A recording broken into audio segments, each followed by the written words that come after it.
Magandang araw mga bata! Magandang araw, teacher.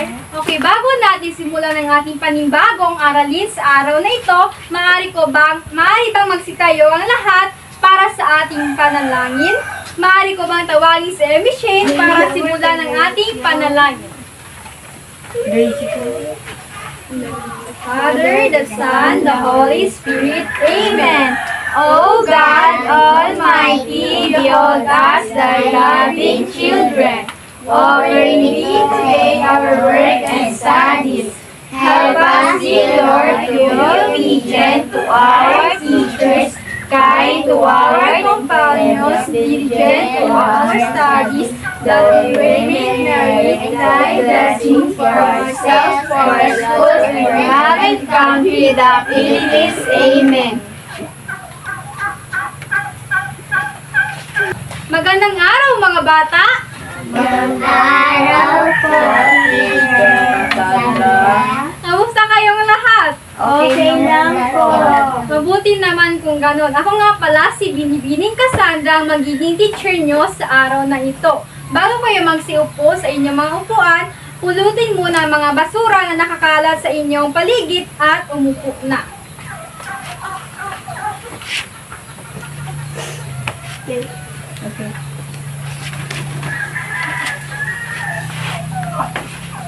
Ngayon, susuriin ko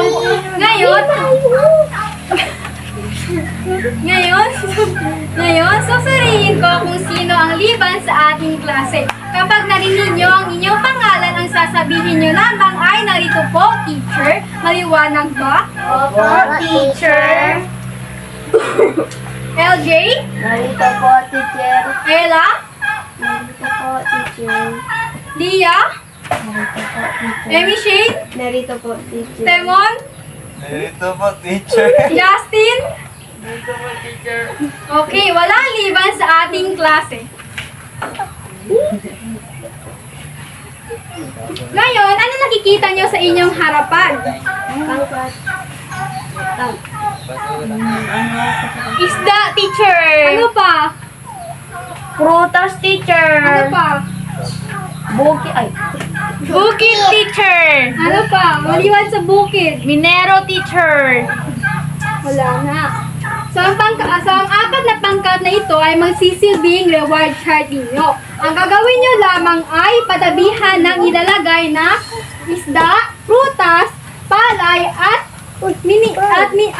ginto sa inyong mga basket at balde. Ang layunin natin ay padamihan ang inyong mga grupo ng puntos. So, narito ang inyong mga grupo. Kay Emmy Shane ay ang pangkat 1. Siya ay isang mangingisda. At kay Lia ay ang pangkat 2. Siya ay isang magsasaka. At ang pangkat 3 naman ay isang hardinera. Ang pangkat 3 ay magiging kay Ella. Ano ba? Ang panghuling larawan naman ay ang maninero. Ay parang kay LJ. Maliwanag ba mga bata? Opo, teacher. Okay. Ngayon, may hinihandang kanta si teacher. At ang kantang ito ay tungkol sa likas na yaman. Pamilyar ba kayo sa Leron-Leron Sinta? Opo. Dahil ang kantang ito ay hinihango sa kantang Leron-Leron Sinta. Ngayon, si teacher muna ang kakanta, pagkatapos ay sabayan niyo si teacher.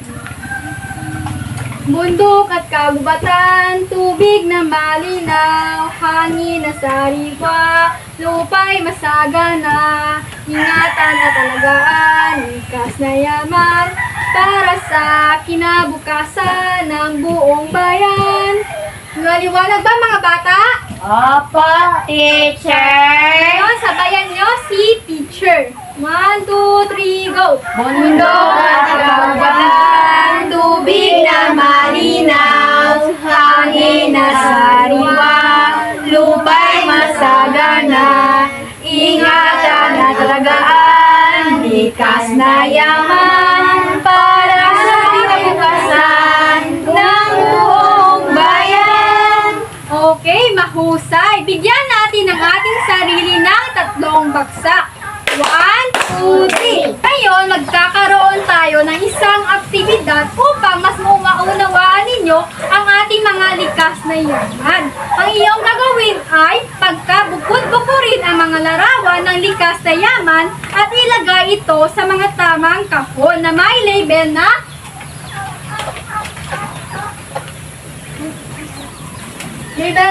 yamang tubig, yamang lupa, yamang gubat, at yamang mineral.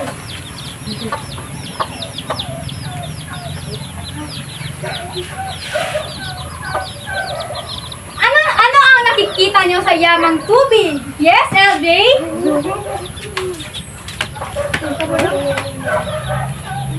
Maaari mo ba ito ilagay sa tamang lalagyan? Ang kahon?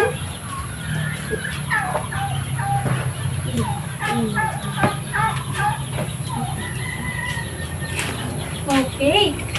Magaling.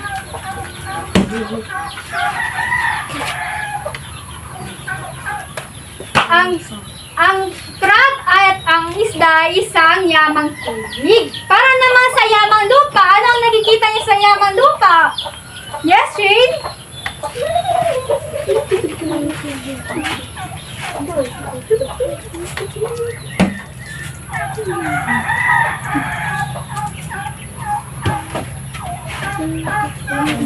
Magaling.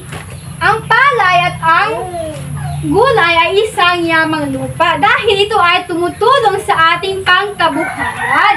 Para naman sa yamang gubat, ano ang nakikita niyo sa yamang gubat? Yes? Lia? Ella. Ay, sorry, Ella?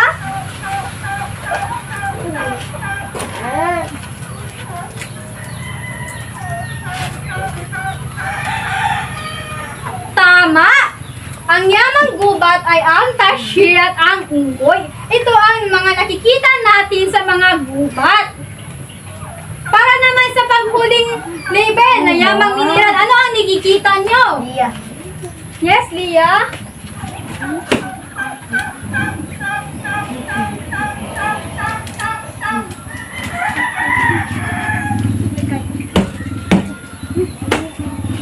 Tama!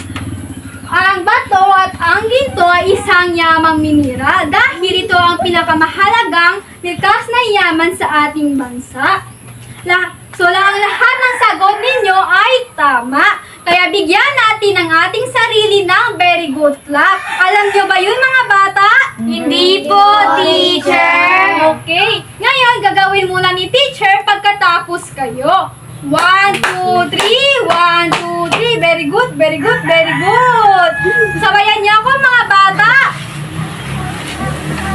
1, 2, 3, go. 1, 2, 3. 1, 2, 3. Very good, very good, very good.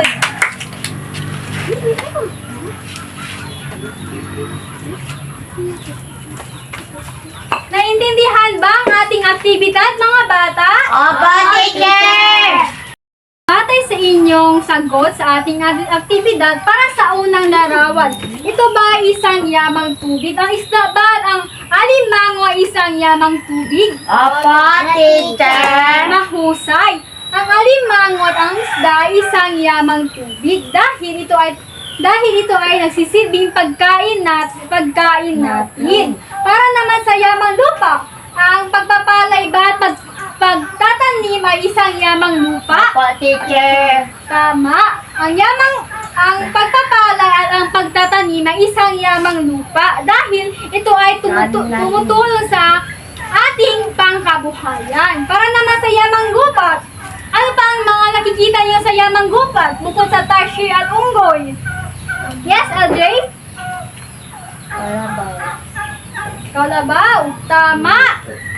Ang tashi at ang unggoy ay isang yamang gubat dahil nakikita natin ito sa gubat. At meron pang iba't ibang hayop na nakikita natin sa yamang gubat. Dahil doon sa sagot ni LJ ay may punto siya. Para naman sa yamang mineral, ano pang mga nakikita niyo sa yamang mineral bukod sa bato at sa ginto? Yes, Amy Shane?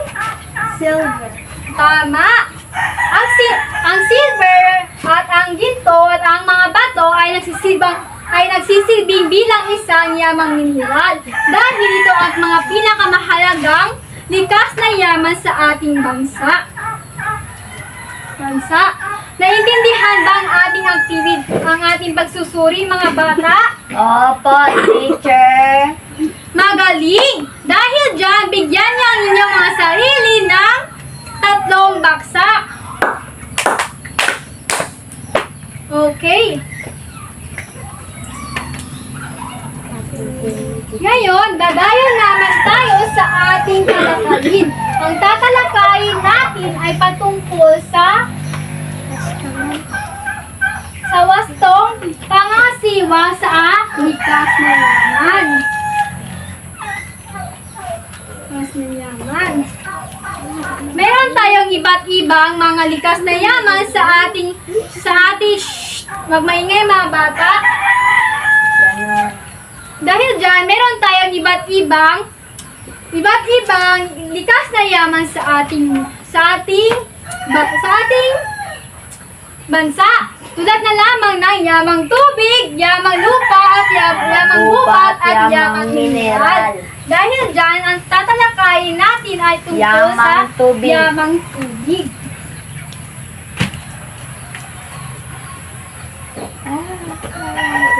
Bago dyan, babasahin muna ni teacher, pagkatapos ay sabayan niyo ako. Yamang tubig. Ang yamang tubig ay likas na yaman na matatagpuan sa tubig. Halimbawa ng mga yamang tubig ang mga isda, perlas, coral reefs at iba pa na matatagpuan sa mga anyong tubig. Ang yamang tubig ang nagbibigay sa atin ng pagkain at nakakatulong ito sa pagkakaroon ng hanap buhay. Ngayon mga bata, maaari niyo ba itong basahin? Opo, teacher. Okay. Yamang tubig. Yamang tubig. Ang yamang tubig ay likas na yaman na matatagpuan sa tubig. Halimbawa ng mga yamang tubig ang mga isda, perlas, coral reefs, at iba pa na matatagpuan sa mga anyong tubig.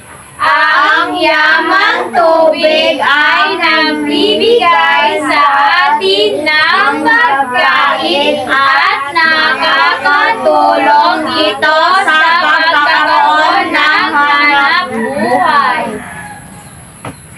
Okay. Ang yamang tubig ay ang nagbibigay sa atin ng pagkain at nakakatulong ito sa atin sa pagkakaroon ng hanap buhay. Tulad na lamang ng paghahanap buhay ay ang mga mangingisda. Ngayon mga bata, paano tayo makakatulong sa ating yamang tubig? Yes, LJ? Huwag magtapon ng basura. Maliban pa doon. Yes, Kimberly? Teacher, huwag magtapon ng masamang gamot po sa dagat, teacher. Tama.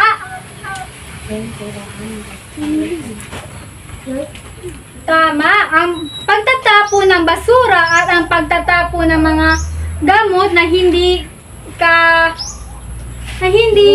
pwede sa yamang tubig ay isa sa mga dahilan para mamatay ang mga naninirahan sa yamang tubig. Maliwanag ba mga bata? Opo, teacher! Dahil dyan, dadayo naman tayo sa yamang lupa. Maaari bang basahin ni LJ? Ang yamang lupa ay likas na yaman na matatagpuan sa lupa. Kabilang dito ang mga halaman, puno, prutas, proso, panghahayupan at mahahalagang bato na nakukuha natin sa ating mga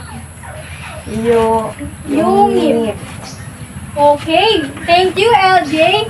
So, ang yamang lupa ay likas na yaman na matatagpuan natin sa lupa. So, bukod sa prutas, puno, or troso, ano pa ang mga nakikita natin sa lupa?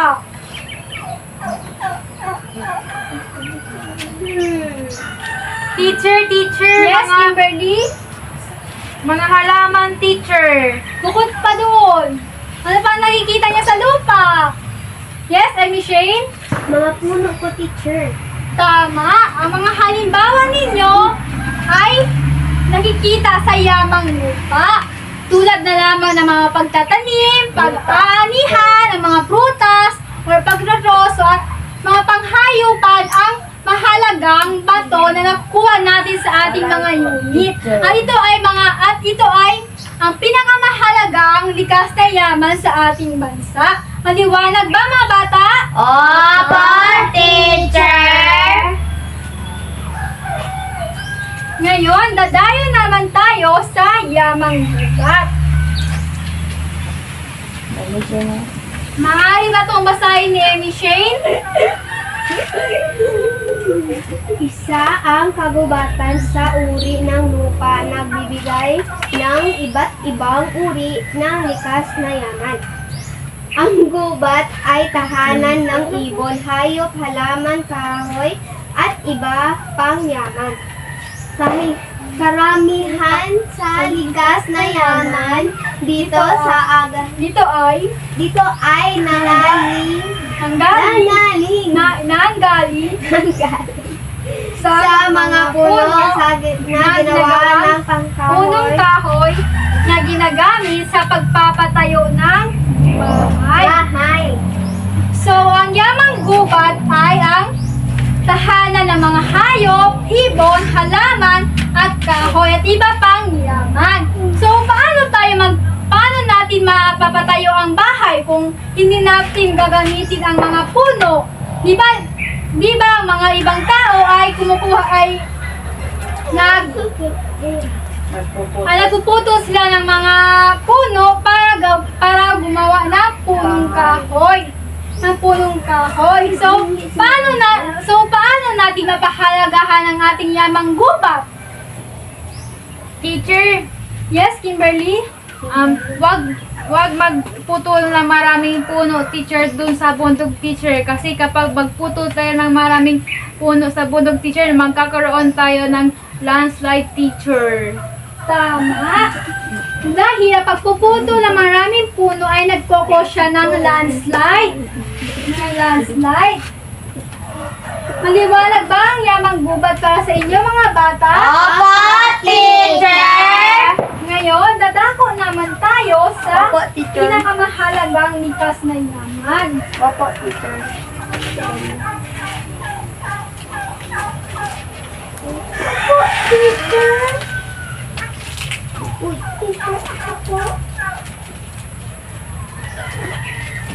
Ngayon, si teacher na ang magbabasa. Yamang mineral. Ang yamang mineral ay likas na yaman mula sa kalikasan. Natural ito at hindi gawa ng tao. Nakukuha ito sa pamagitan ng pagmimina. Ang yamang mineral ay nagagamit pero hindi nabapalitan dahil wala itong buhay at mauubos ang yamang mineral sa katagalang panahon dahil hindi ito tulad ng ibang likas na yaman na pwedeng palitan. So, ang yamang mineral ay isang likas na yaman mula sa ating kalikasan. Natural ito at hindi gawa ng tao. Di ba may nakikita ba kayo mga bato or mga silver or ginto sa inyong mga paligid? Opo, teacher. Sa dagat, may nakikita ba kayo mga bato?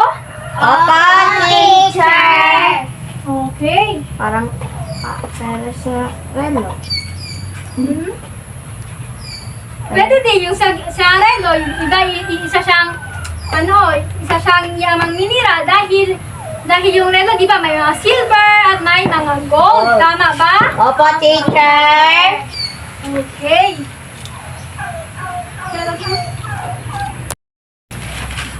Yes. Naintindihan na ba ang yamang tubig, mga bata? Opo, Teacher Cassandra. Okay. Ulitin ni teacher para mas maunawaan ninyo. So, ang likas na yaman kagaya lamang sa ating rehiyon, sagana ang Zamboanga City sa mga yamang tubig dahil yamang tubig tulad na lamang ng pangingisda. Kaya kilala ang Zamboanga City dahil sila ang nagpo-produce ng sardinas sa iba't ibang bansa.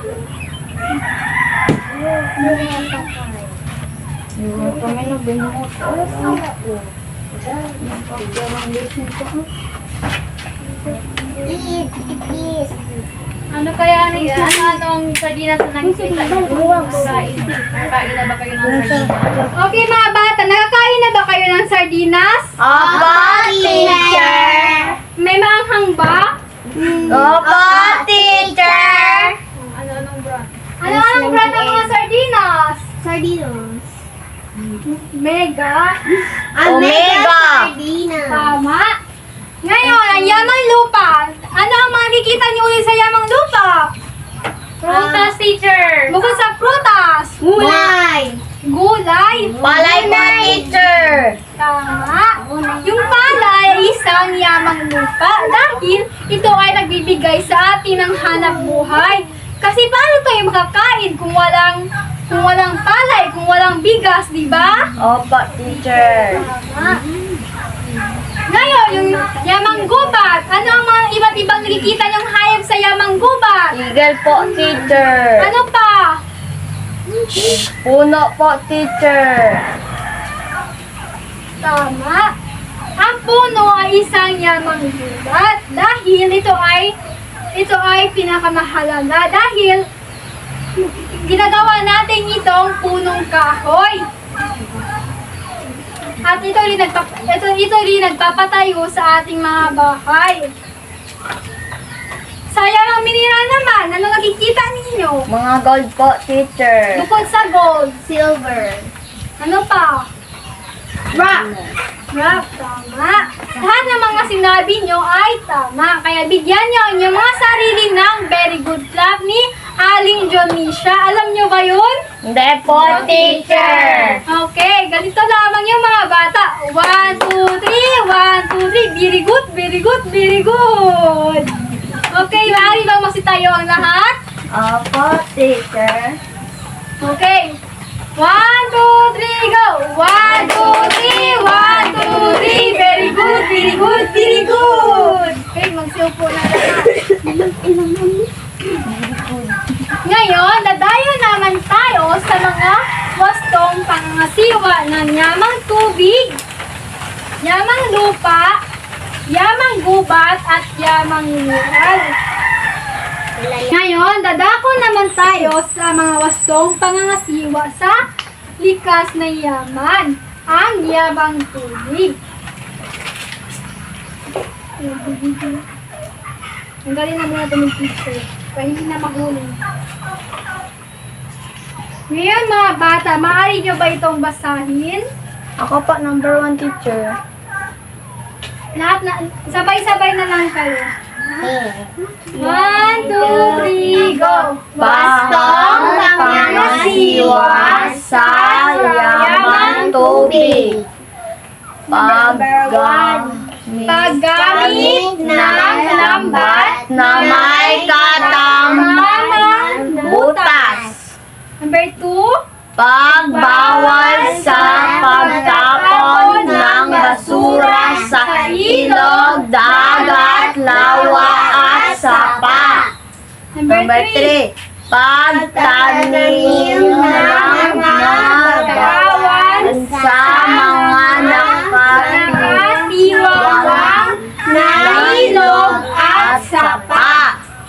Number 4, Pag-iwas sa paggamit ng demontor sa pangingisda. Number 5, Pag-iwas sa paggamit ng mga kasangkapan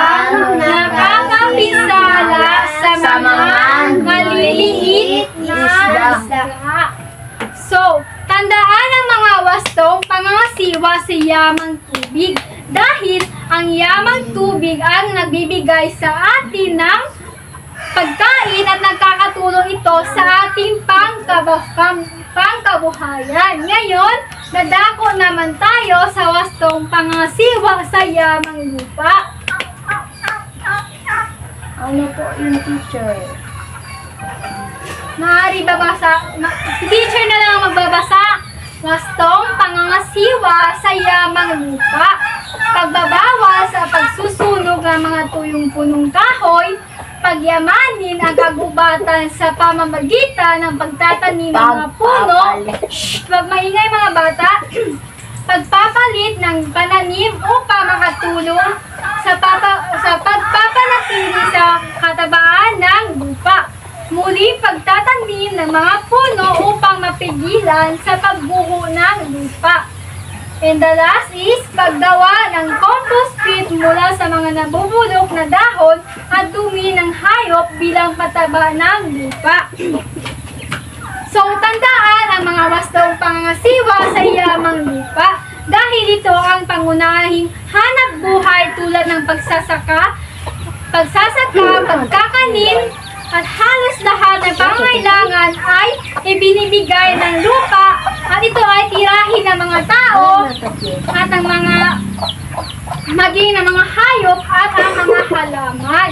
Naintindihan ba mga bata? Opo, teacher!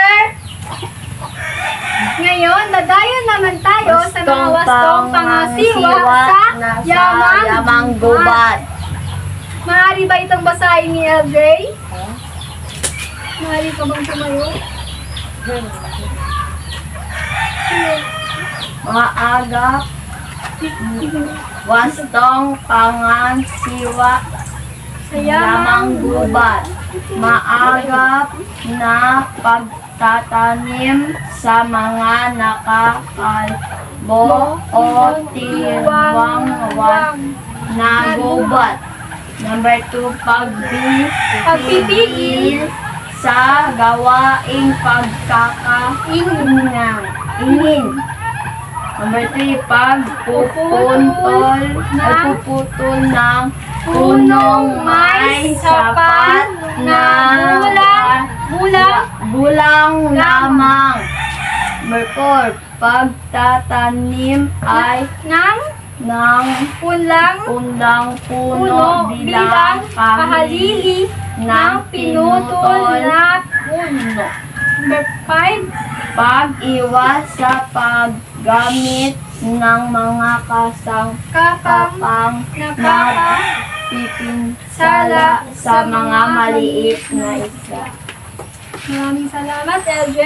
So, tandaan ang mga wastong pangasiwa sa yamang gubat dahil ito ay nagsisilbing tirahan ng mga hayop at maraming produkto na nanggaling sa mga puno sa kagubatan at nagbibigay ito ng hanap buhay sa mga tao.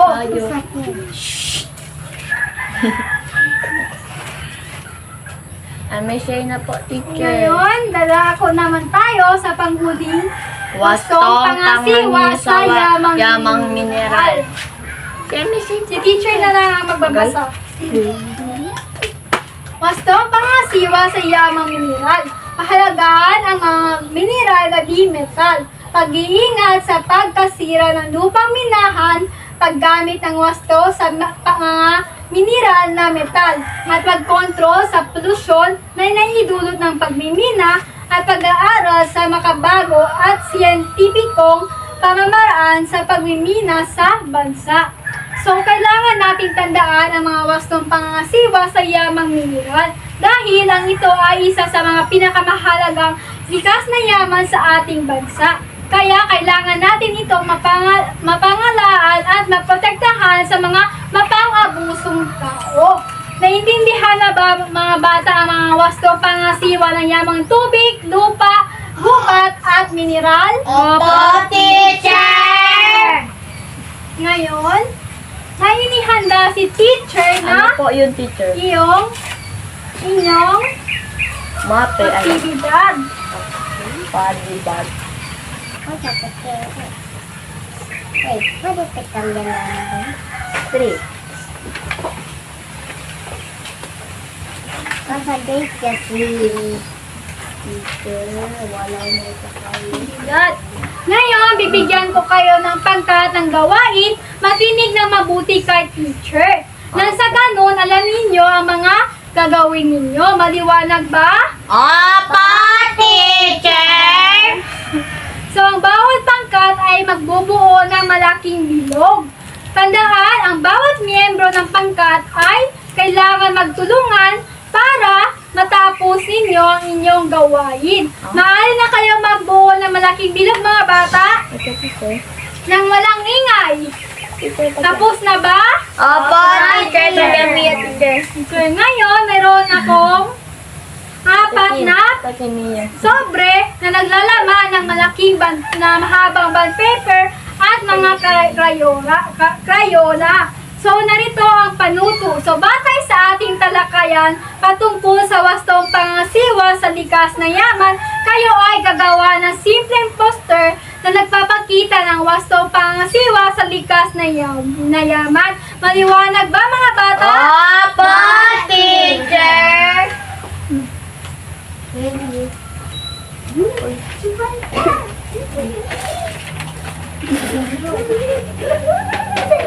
Huwag maingay, mga bata.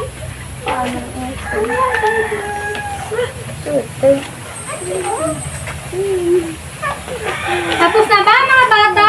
Opo, teacher! Okay. So mga bata, ito ang inyong kriteria ng inyong pagguguhit ng isang poster. Ang kalinisan ang makinis ang pagkaguhit at walang binura. Ang puntos na ito ay 8, 4 at 3. At sa kaangkupan ng konsepto, angkop ang paglalahat ng nilalaman sa konsepto na iginuhit. At ang huli naman ang pagkamalikhain. Ang iginuhit ay natatangi at gumagamit ng sariling idea. Ngayon, tapos na kayo sa inyong aktibidad. Ngayon, dadayo naman tayo sa ating evaluasyon.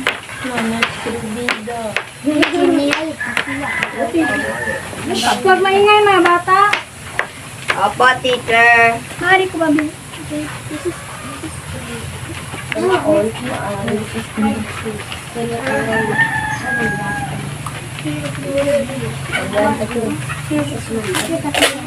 Hindi, yung...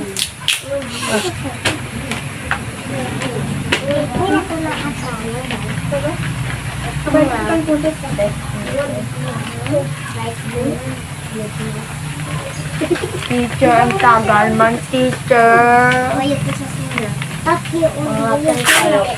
Teacher, maingay ang dalawa, teacher. Si Ella pa siya. Huwag maingay, mga bata. Na. Kalubok ka naman yun.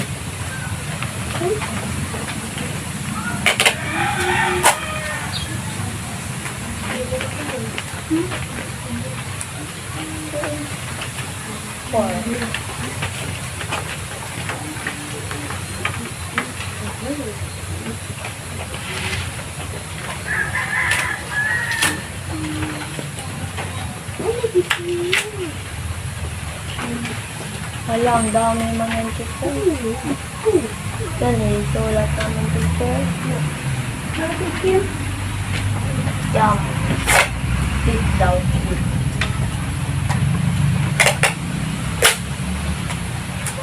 Patay mo lang mga din.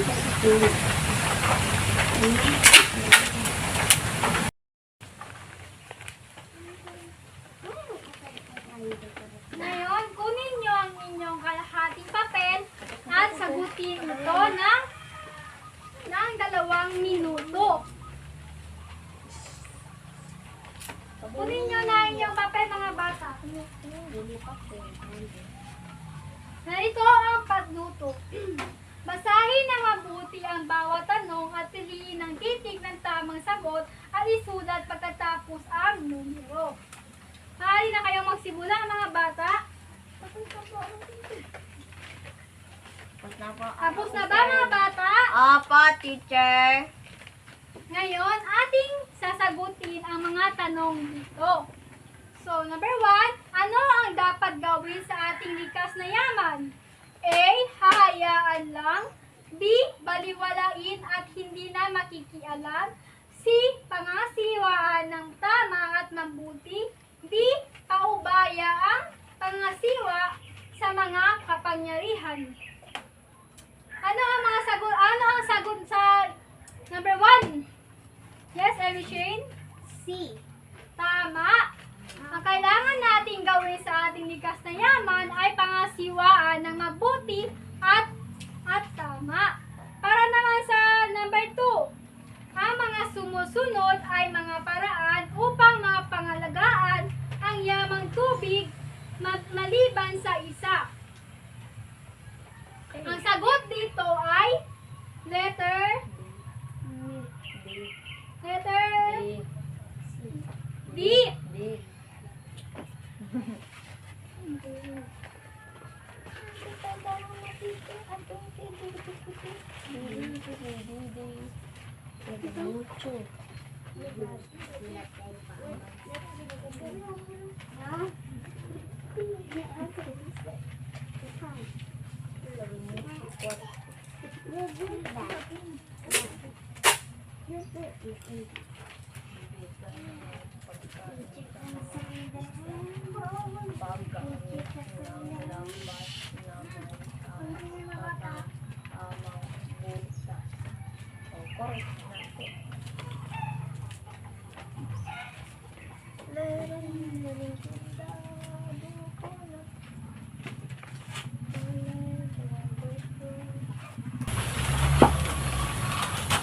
A. Pagtapo ng basura. B. Pagbibigay ng pagkain sa mga isda. C. Pagtatanim ng mga puno sa tabing ilog. D. Paggamit ng lambat ng mga katamtamang butas. D. Teacher. Tama. Ang mga paraan upang mapangalagaan ang yamang tubig ay ang paggamit ng lambat na may katamtamang butas. Para naman sa ikatatlong tanong, ito ay isang likas na yaman na nagagamit pero hindi napapalitan dahil wala itong buhay. Sa tingin nyo, ano ang tamang sagot dito? A. Yamang tubig. B. Yamang gubat. C. Yamang mineral. D. Yamang lupa. C. Teacher. Tama.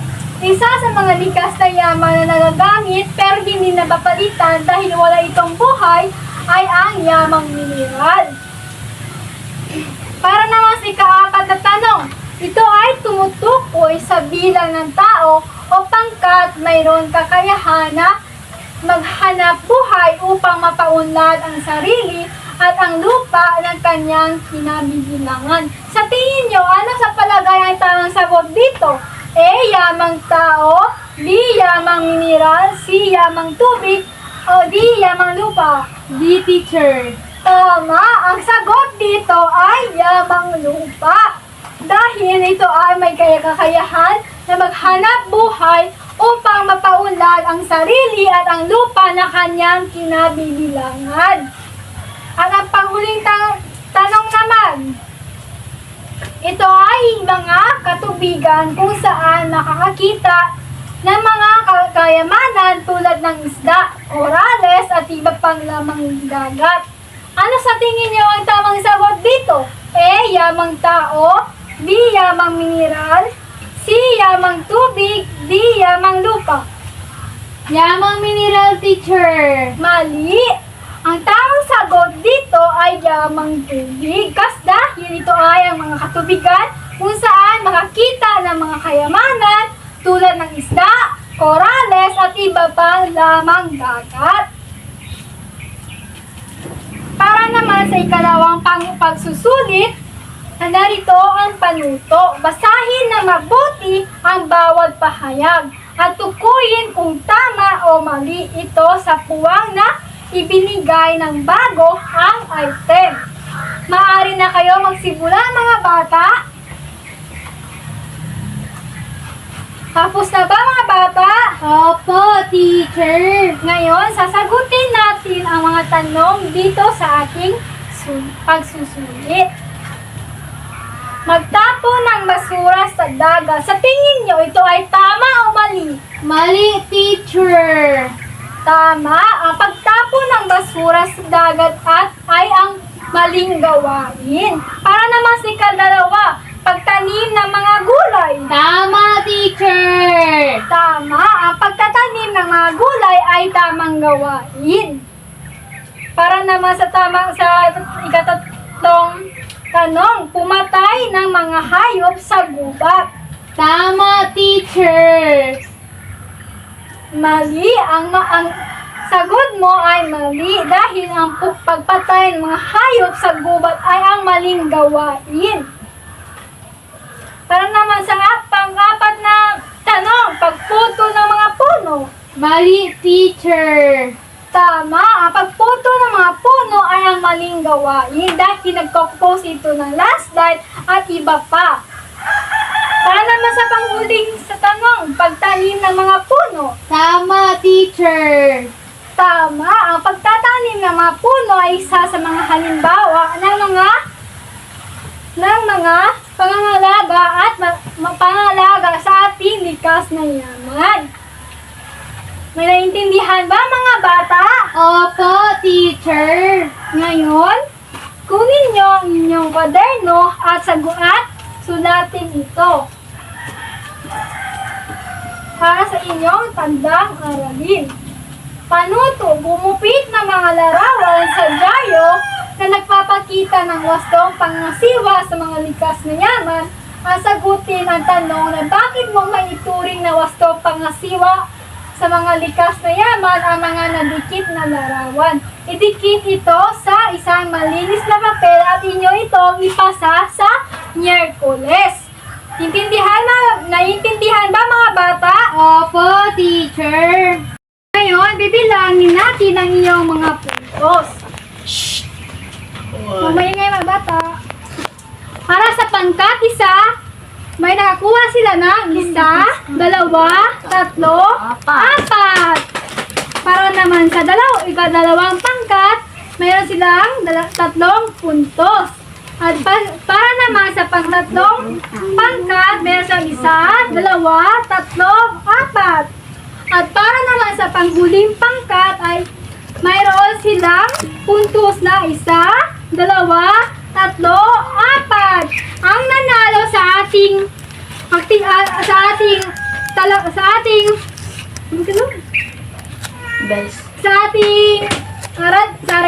aralin sa araw na ito ay ang pangkat 1, 3, at 4. Kaya bigyan natin sila ng very good clap. 1, 2, 3, 1, 2, 3. Very good. Maaari bang magsitayo ang lahat para sa ating pangwakas? Paalam na mga bata. Paalam na po, Teacher Cassandra. Hanggang sa muli. Bye-bye, teacher.